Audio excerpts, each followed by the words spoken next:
Hey hockey fans, Joseph Zakrzewski back with you for OntarioReign.com, and I'm standing inside Tucson Arena, where later on tonight the Reign and Tucson Roadrunners will collide for Pacific Division points. But earlier this morning I had an opportunity to catch up with Roadrunners assistant coach and LA Kings legend Mark Hardy. I was tasked by the Kings with a very special assignment to get Hardy's autograph on a unique piece of paper. It was the score sheet from the Miracle on Manchester performance back in the early 80s when the Kings, down 5-0 to that powerhouse, and the Edmonton Oilers came roaring back, which is considered one of the more exciting hours in LA Kings hockey history. So we caught up with Hardy, as well as talking about the growth of the game after that contest and moving forward here, not only in Arizona, but in the Western States. I learned a lot that night from that game. I learned a lot about never giving up in a game, no matter what the score is. And, it also took me in another direction, is never give up in life, that good things can happen if you keep going. And, I haven't quit that. My teammates didn't quit in that game. I didn't quit in that game, and I didn't quit in life. So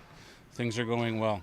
And with the anniversary celebration going on with the Kings all season long, certainly that was one of the highlights for them to reflect back upon. And they call it one of the most exciting hours in Los Angeles Kings history. And for you, you scored the goal that made it 5-4 in the contest. The Edmonton Oilers in that playoff game were up 5-0 before the Kings came rolling back with that third period and then eventually the overtime. But you also had the primary assist on the game winner to Darrell Evans. What do you remember from those final moments when you started chipping away at that lead and it became a reality that, hey, we can win this thing?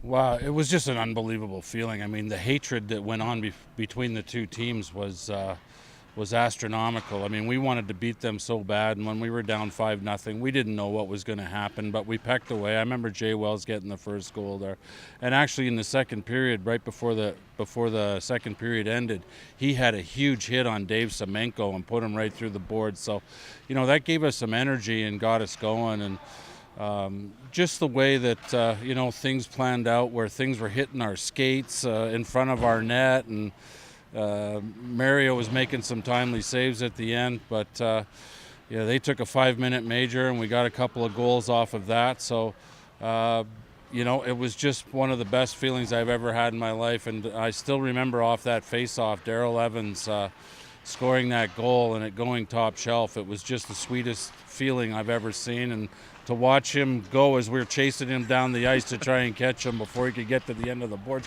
We thought he was going to go right through the boards, so we were all chasing him. It was just one of the best feelings I've ever had in my life. And the fans certainly thrilled to be a part of it as well. That was kind of one of the bigger moments in LA Kings hockey history since coming down to Southern California and establishing themselves, because this was the big-time Edmonton Oilers. Wayne Gretzky, Mark Messier, Yari Curry. You had Grant Fuhr in net as well. So this kind of put LA hockey on the map. Oh, I think it did for back then, yeah. And then obviously we went to the Stanley Cup in 1993. Wayne was such a huge part of getting us on the map. And before that it was Dave Taylor and Charlie Simmer and Marcel Dion. And it was just one of the best feelings I've ever had as far as hockey goes. And it was fun to beat the guys that nobody thought we could beat them. So it was just a super feeling. And I'm so proud of my teammates, so proud of what they accomplished, and proud of myself as well. Moving forward from that game and talking about hockey in Southern California. In fact, USA Hockey actually just come out with their latest issue of how the West was won, the growth of the game here out in the Western States. And you're here a part of the Tucson Roadrunners, revitalizing hockey here in Arizona, along with the Arizona Coyotes. But what is the task moving forward to grow this great game? Certainly you mentioned the Wayne Gretzky coming to LA, the Miracle on Manchester, but now pushing forward, trying to reach a new group of young fans. How is the game growing here in Tucson and in the Western States? Well, it definitely is. I mean, the Coyotes are just an hour and a half up the road, so this is a great situation for us where players can come up and down. It gives the fans of Tucson a chance to come and watch professional hockey. We've had some great crowds here, and every time we walk out after games, the fans are thanking us for being here, so everybody's getting very excited about it. It was unbelievable. I went to Lens Crafters the other day, and I walked in and people recognized me. It was 2 season ticket holders that worked at Lens Crafters. So I'm going like, wow, what a small world. But it's really growing around here, and it's fun to see. I think now they got to start building some rinks around here, because we're the only rink that's in this area, and we have to go to Phoenix to practice sometimes.